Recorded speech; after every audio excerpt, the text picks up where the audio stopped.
ուժեղ հայեր, ինձ համար մեծ պատիվ է լինել մասը Հայաստանի համար այս նշանակալի, այս պատմական պայքարի, կրել դրա բոլոր դժվարությունները և ձեր առջև կանգնել բաց ճակատով։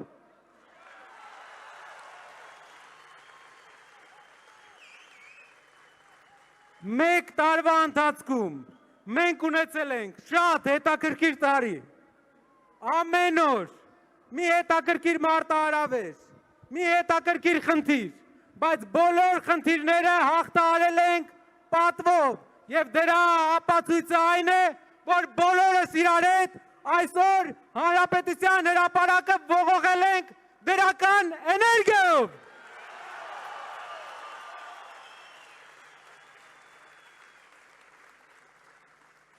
Չորս օրից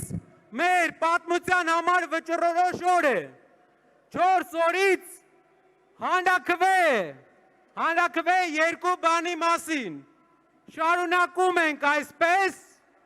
շարունակում ենք թույլ մնալ, շարունակում ենք թույլ տալ հարևաններին օգտագործել մեզ, թե կանգնում ենք և մեր մեջքը ամրացնում և սկսում ենք զարգանալ։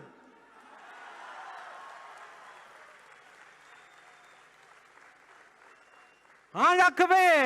նրա մասին, թե թույլ ենք տալու փոքրիկ խմբակի պարտված ղեկավարին, թողել, որ Հայաստան մտնեն ադրբեջանցիներ, թե պահելու ենք մեր հայրենիքի վերջի մնացած հողը հայկական։ Հանրաքվե է նրա մասին, թե թույլ ենք տալու մեր եղբայրները Հայաստանը լքեն աշխատանքի համար, Հայաստանը լքեն ավելի լավ կյանքի համար, թե վերակառուցելու ենք մեր քանդած երկիրը և ուժեղացնելու ենք մեր երկրի տնտեսությունը, բարեկեցություն ենք բերելու հայ ընտանիքներին և այնպես ենք անելու, որ հայերը էլ չգնան։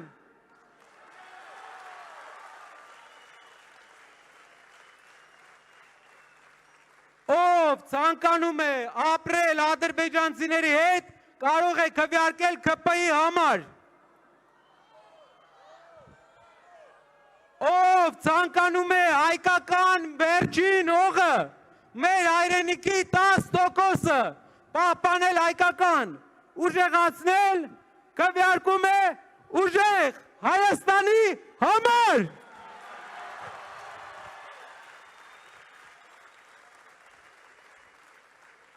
Իմ հայրենակիցներ, ես ուզում եմ ձեզ մի բան ցույց տալ։ Հարևան երկրի առաջնորդը միջոցառում է կազմակերպում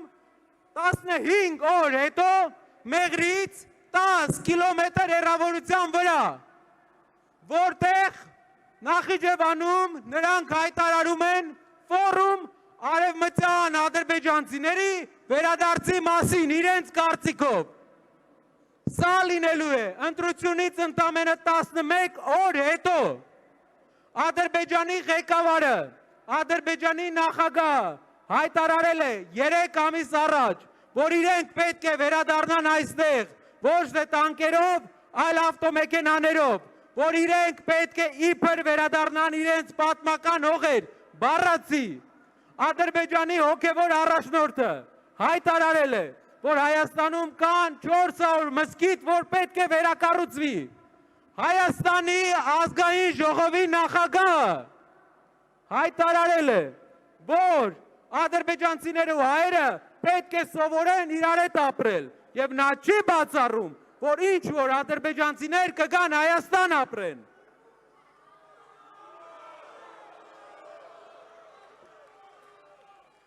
Հայաստանի սոցապ նախարարը, մեր երկրի սոցապ նախարարը կանգնում է ազգային ժողովի ամբիոնից և ասում է, որ մենք պետք է սովորենք միատարր ազգ որպես ապրենք։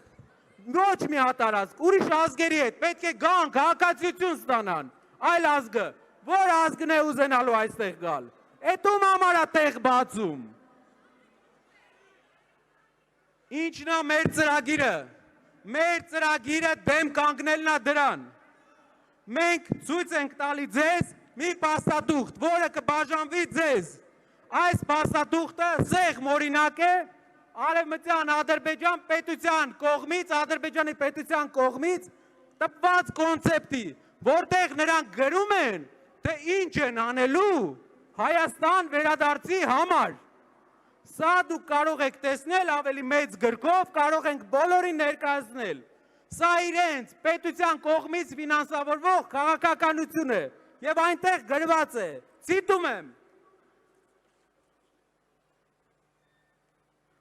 Հայաստան կոչվող տարածքում համատարած կերպով ոչնչացվել է ադրբեջանցիներին պատմական եւ մշակութային ժառանգությունը, իրենք են իբր ասում։ Այն ազգն է ասում,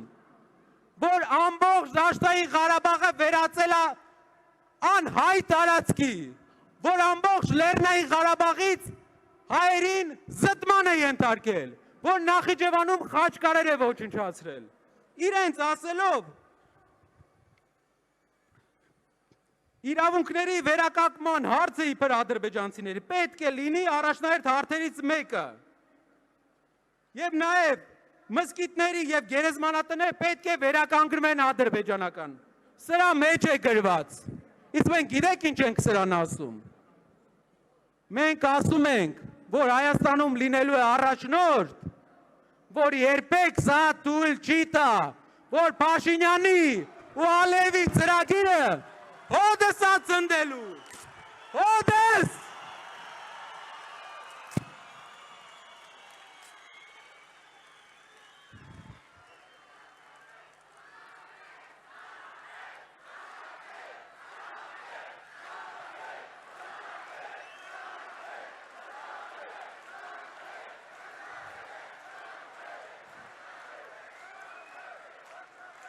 Գնացեք հանրաքվեի, մերժեք փոքրիկ խմբակին, գնացեք ընտրության, լուծեք Հայաստանի ամենակարևոր հարցը, հայկականության հարցը, 4 օր ձեր շրջապատին ասեք, խնդրում եմ, գնացեք, որ գնան։ Գնացեք, որ նրանք չգան։ Իրար հետ ժողովուրդ, իրար հետ 4 օր, պատմական օր, եւ մենք կերտելու ենք մեր ուժեղ Հայաստանը։ Փոփոխությունների համար, փոփոխությունների համար, փոփոխությունների համար,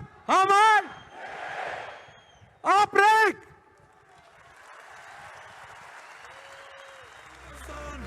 Azad u hazır